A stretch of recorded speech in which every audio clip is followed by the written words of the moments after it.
नमस्ते all of you. कैसे हैं आप सब। आज हम सीखेंगे yoga for enlarge prostate. Prostate पुरुषों में एक ग्रंथि, एक ग्लैंड होता है जो कि रिप्रोडक्शन में हेल्प करता है। हमने सुना है कि हम कई बार कहते हैं कि प्रोस्टेट हो गया है पुरुषों को, तो प्रोस्टेट नहीं हो गया। प्रोस्टेट तो एक ऑर्गन है, एक ग्रंथि है। प्रोस्टेट में बीमारियां हो जाती हैं, जैसे कि इनलार्ज प्रोस्टेट, जिसे हम बीपीएच कहते हैं। और जब धीरे धीरे ये बढ़ता है तो प्रोस्टेट कैंसर भी बन जाता है। ये ज्यादातर जो होता है ज्यादा उम्र के पुरुषों में पाया जाता है, 60-70 की आयु में जैसे जैसे उम्र बढ़ती है। पर कम उम्र में भी कई बॉयज को, कई मेल को ये होता है, पर वो इस लेवल का नहीं होता है। वो इन्फेक्शन होता है, या फिर हम जिसे प्रोस्टाइटिस कहते हैं, एक्यूट प्रोस्टाइटिस कहते हैं। अगर वो ध्यान नहीं देंगे तो उनको फिर इनलार्ज प्रोस्टेट या फिर प्रोस्टेट का कैंसर भी हो सकता है। तो डरना नहीं है, जैसे आपको सिम्टम्स दिखे तो फटाफट से अपने खाने पीने पे चेंज कर दीजिए।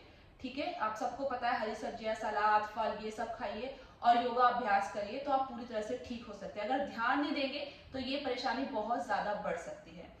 और ये जो हमारा ग्लैंड होता है पुरुषों के अंदर, ये ब्लैडर के नीचे होता है। और ब्लैडर में जब आप देखिए कि जब उसके अंदर, प्रोस्टेट के अंदर सूजन आना शुरू करती है, जब वो इनलार्ज हो जाता है तो ब्लैडर पे प्रेशर आता है।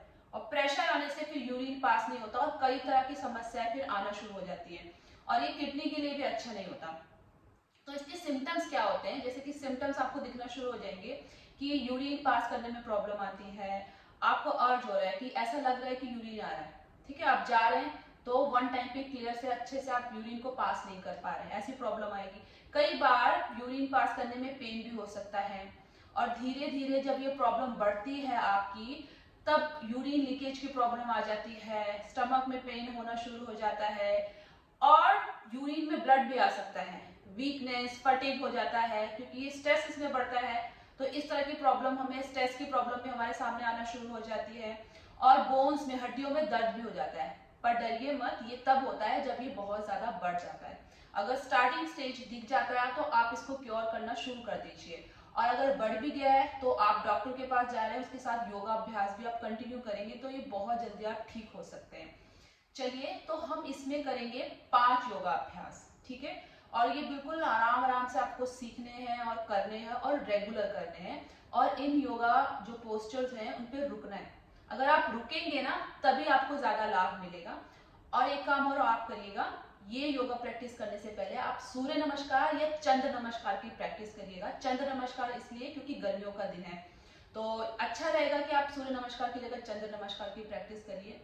1 2 3 जितने राउंड आपसे हो रहे हैं। इसका फायदा ये होगा कि इस प्रैक्टिस के बाद जब आप योगा अभ्यास करेंगे फायदे ज्यादा मिलेंगे और आसन को आप अच्छे से कर पाएंगे, क्योंकि आपका एक वार्म अप हो जाएगा। ठीक है, और अगर समय नहीं है तो सीधा आसन कर सकते हैं, टाइम ही नहीं है तो कोई बात नहीं, आप सीधा आसन करिए। तो चलिए इन आसनों को देखते हैं।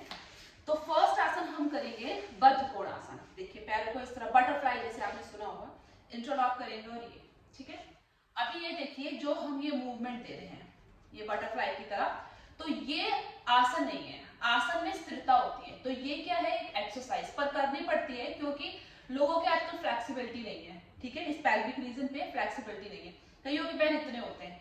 कोई बात नहीं, थोड़ी देर तक आप ये मूव करिए, पर इसमें फिर बैठना है आपको। ठीक है, इस तरह से आपको बैठना है। इतना हो रहा है कोई बात नहीं, जितनी देर आप बैठेंगे उतना आपको फायदा मिलेगा। 30 काउंट तक, 30 सेकंड तक आप बैठिए, फिर वापस आइए, 30-30 के 3 राउंड करिए। और धीरे धीरे समय बढ़ाते हुए 1 मिनट, 2 मिनट, 3 मिनट तक भी आप इस आसन पे बैठ सकते हैं। जितना आप आसन पे रुकेंगे ना उतना आपको फायदा मिलेगा। ठीक है, बद्ध कोणासन। देखिए अब इस पे क्या कर सकते हैं, कईयों को बद्ध कोणासन में प्रॉब्लम आ रही है, ठीक है, एज ज्यादा है, तो वो क्या कर सकते हैं, सुप्त बद्ध कोणासन। इस तरह से पैरों को मोड़ा और पीछे लेट गए आराम से।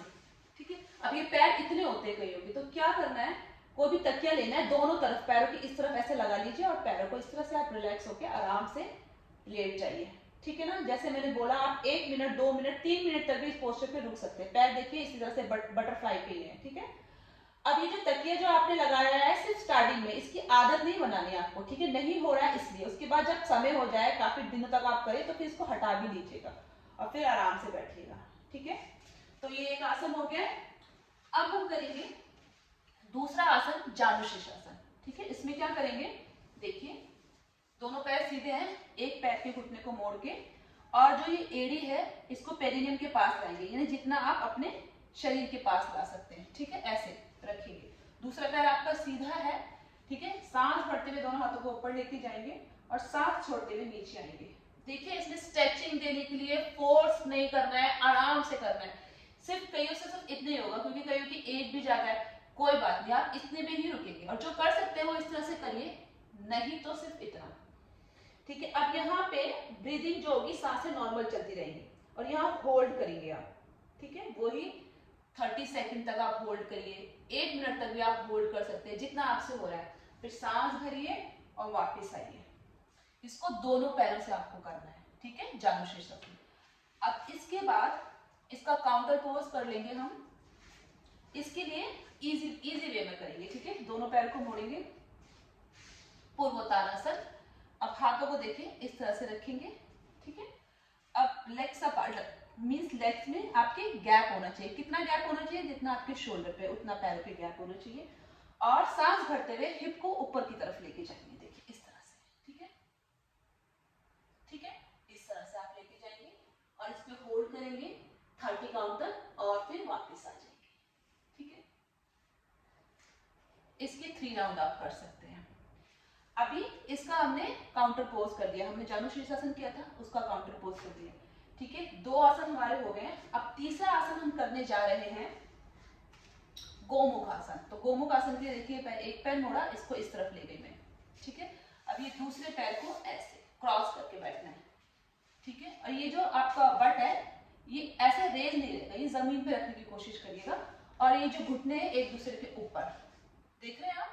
आगे से इस तरह से मैं दिखा देती हूँ कैसे बैठी हूँ, ठीक है। ये देखिए, ये एक दूसरे के ऊपर, गोमुख, गाय के मुख के समान ये आपको दिखेगा, ठीक है। अब ये उन लोगों के लिए है जिनकी फ्लेक्सिबिलिटी अच्छी है। अगर नहीं होता है कोई बात नहीं, आपसे इतना होगा कोई बात नहीं, जितना हो रहा है उतने पे आप बैठेंगे, ठीक है। अच्छे से कर पा रहे हैं तो ठीक है। हिप को रेज नहीं करना है, ऐसे नहीं बैठना है, इसको डाउन रखना है, दोनों हिप आपके ग्राउंड पे रहेंगी, ठीक है। हाथों को इस तरह से आप रख सकते हैं या फिर इस तरह से रख सकते हैं। ब्रीदिंग नॉर्मल, सांसों पे ध्यान, और फिर इस आसन पे आपको बैठना है। ये इजी है सारे आसन, तो मेरे को लगता है कि आप 1 मिनट तो आराम से बैठ ही सकते हैं। धीरे धीरे टाइम बढ़ाइए, 2 या 3 मिनट तक भी आप बैठ सकते हैं आराम से, ठीक है। नेक्स्ट हम आसन करेंगे, नहीं ज्यादा तक बैठ सकते हैं तो कोई बात नहीं, आप 30 काउंट तक बैठिए, ठीक है। अब इसके बाद नेक्स्ट करेंगे हम सेतुबंध आसन। इसके लिए कमर के बल लेट जाएंगे ऐसे, घुटने आपके मुड़े हुए, जितना कंधों पे गैप है उतने पैरों में दोनों में गैप लेके आइए। अभी जो आपकी मिडल फिंगर है ना, ये आपके ये पैरों के पास आनी चाहिए, यानी कि हील के पास, एड़ी के पास टच होनी चाहिए। अगर नहीं होती तो कोई बात नहीं है, ठीक है, जितना आपसे होता है। अब उसके बाद अपने हिप को आपको रेस करना है। जब आप हिप रेस करेंगे तो आपका जो ये चिन है ना, ठोडी जो है आपकी यहाँ पे जाएगी, चेस्ट पे ऐसे करके टच होनी है, ठीक है। देखिए कैसे, ऐसे, ठीक है। और ये जो शोल्डर है इसको धीरे धीरे अंदर लाएंगे, इस तरह से होल्ड करेंगे, ठीक है, धीरे आराम से जितना आपसे होता है। और फिर उसके बाद 30 काउंट तक होल्ड करने के बाद वापस आ जाएंगे। जिनकी एज ज्यादा है, जिनसे नहीं होता है, तो यहाँ पे कोई ब्लैंकेट या कोई तकिया यहाँ पे आप सहारे के लिए रख सकते हैं, ठीक है। फिर वापस आएंगे 30 काउंट तक, और ऐसे करके आप 30-30 के 3 राउंड कर सकते हैं। तो थोड़ा सा घुटनों को मोड़ेंगे, कमर को आराम देंगे, ठीक है। अब लास्ट आसन हम करेंगे विपरीत करनी। विपरीत करने के लिए देखिए क्या कर सकते हैं, दीवार का सहारा ले सकते हैं, ठीक है। तो अभी कैसे करेंगे, ये देखिए, आप दीवार के सहारे ऐसे आ जाएंगे, ठीक है, आगे दीवार के सहारे। अब यहाँ से हम पहले इसमें थोड़ा सा वेरिएशन कर लेंगे, बद्ध कोणासन ही करिए, ट्राई करिए, देखिए ऐसे करा आराम से, ठीक है, इस तरह से। इस पे आप 30 काउंट तक होल्ड करिए, आराम से बैठिए, जितनी देर आप आसन पे रह सकते हैं।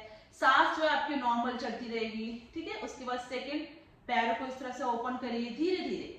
यहाँ पे बहुत ज्यादा स्ट्रेच आ रहा है, आराम से हाथ को सहारा लीजिए इस तरह से, जितना आपसे हो रहा है, इतना इतना जितना आपसे हो रहा है, ठीक है। इतना नहीं हो रहा कोई बात नहीं, इतना सहारा लीजिए। यहाँ पे अच्छा सा स्ट्रेच आ रहा है आपको, क्योंकि हमें चाहिए स्ट्रेंथ और स्ट्रेचिंग दोनों इस पैल्विक एरिया में, ठीक है, वो हमें चाहिए। इस तरह से स्ट्रेचिंग कर लेंगे, फिर इस पे रुकेंगे आप, जितनी देर आप रुक सकते हैं, 1 मिनट भी रुक सकते हैं, 2 मिनट, 3 मिनट, नहीं रुका जा रहा कोई बात नहीं, 30 काउंट तक रुकिए, धीरे धीरे वापस आइए।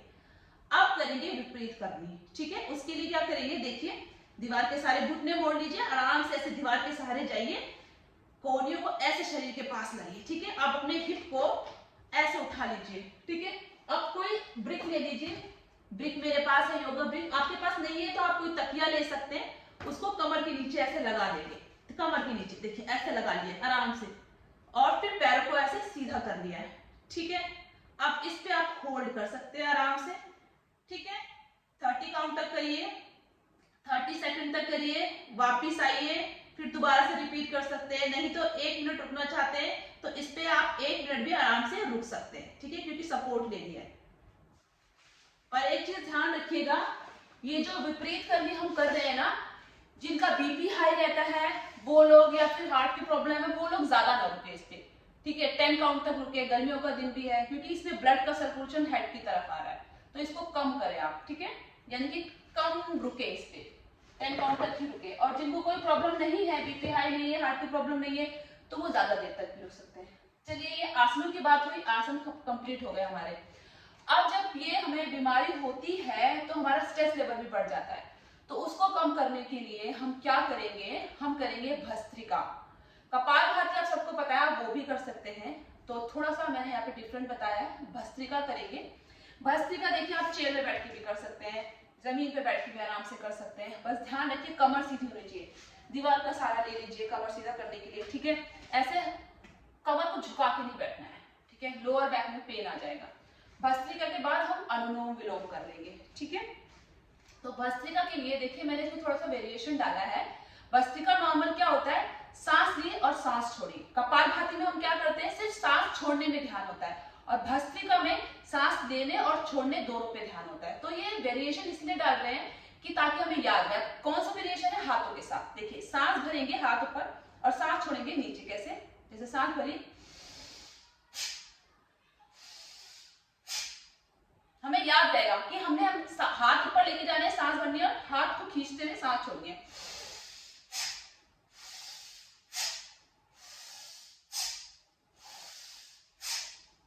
ठीक है, ये डिफरेंस है कपालभाति और भस्त्रिका में। भस्त्रिका में सांस भरना है, ठीक है। इसमें भी जिनका बीपी हाई है, हार्ट की प्रॉब्लम है, वो सिर्फ 10 टाइम ही करें इसको, 10 स्टॉप ही करें। और जिनको कोई प्रॉब्लम नहीं, वो 30 तक जा सकते हैं, और धीरे धीरे 60 भी कर सकते हैं। पर धीरे धीरे अभ्यास को बढ़ाना है, एक साथ नहीं करना है। इसको आप आंखें बंद करके करिएगा, ठीक है। उसके बाद वापस आइएगा जब आपका भस्त्रिका कंप्लीट हो जाए। उसके बाद अनुलोम विलोम करेंगे लास्ट। अनुलोम विलोम के लिए इस तरह से विष्णु मुद्रा बनाएंगे। सॉरी, ये दोनों उंगलियां ऊपर, और ये देखिए ये दोनों उंगलियां मुड़ी रहेंगी, ठीक है, मिडल और इंडेक्स। अगर ये आपको विष्णु मुद्रा भी ध्यान नहीं रहती, कोई बात नहीं है, ठीक है। जो आपको ध्यान रहता है इस तरह से रहता है, जैसा आपको सुटेबल लगता है वैसे कर सकते हैं। अब अनुलोम विलोम आपको पता होगा, नहीं पता तो मैं बता देती हूँ कि इसमें आपको राइट नॉस्ट्रल को, राइट वाली नाक का साइड बंद करना है, लेफ्ट से उल्टे से सांस लेनी है फर्स्ट, फिर उल्टे को बंद करना है, सीधे से सांस छोड़नी है, फिर जब सीधे से सांस छोड़ी तो सीधे से ही सांस लेनी है, फिर सीधे को बंद करके उल्टे से सांस छोड़ देनी है। ये एक राउंड हुआ। अब जब दूसरा राउंड शुरू होगा तो फिर से इस तरह से, ठीक है, सीधे से सांस लेनी है, उल्टे से सांस छोड़नी है, फिर उल्टे से सांस ली और सीधे से सांस छोड़ दी, एक राउंड, ठीक है। दूसरा राउंड, सीधे से सांस ली, उल्टे से छोड़ी, फिर उल्टे से सांस ली और फिर सीधे से छोड़ दी, ये दूसरा राउंड। तो इस तरह से आप 10 राउंड कर सकते हैं, और टाइम है तो आप 30-40 राउंड भी कर सकते हैं। ये बहुत अच्छा है, सिर्फ इनलार्ज प्रोस्टेट में नहीं, बाकी स्ट्रेस रिलीफ में भी बहुत आपको हेल्प करेगा। तो एक राउंड कर लेते हैं, चलिए, ठीक है। इस तरह से दूसरे हाथ की ज्ञान मुद्रा बनाएंगे और एक हाथ से विष्णु मुद्रा, ठीक है। सांस भरिए, सांस छोड़िए, फिर से सांस भरिए उल्टी वाली नाक से, फिर से सीधे वाले नॉस्ट्रल से छोड़ दीजिए। एक राउंड कंप्लीट हो गया। देखिए कई लोग इसमें रेशो भी करते हैं। आप बिगनर है तो सिर्फ नॉर्मल करिए, सांस लीजिए, सांस छोड़िए, फिर काफी दिन हो जाए आपको, करीबन आपको 3 हफ्ते 1 महीना हो जाए, उसके बाद रेशो करिए। रेशो में क्या करते हैं, काउंटिंग का ध्यान रखें। जैसे कि आप जब सांस ले रहे हैं तो 1 2 3 सांस छोड़ रहे तो डबल 1 2 3 4 5 6, यानी जितना आपने सांस लिया उससे आप डबल सांस छोड़ेंगे। ये बात तब है जब आप अच्छे से इसको प्रैक्टिस को सीख जाए नॉर्मल, ठीक है। कम से कम 3 हफ्ते 1 महीना आप नॉर्मल ब्रीदिंग सांस लीजिए, सांस छोड़िए, उसके बाद रेशो पे आइए और फिर धीरे धीरे रेशो भी बढ़ा सकते हैं।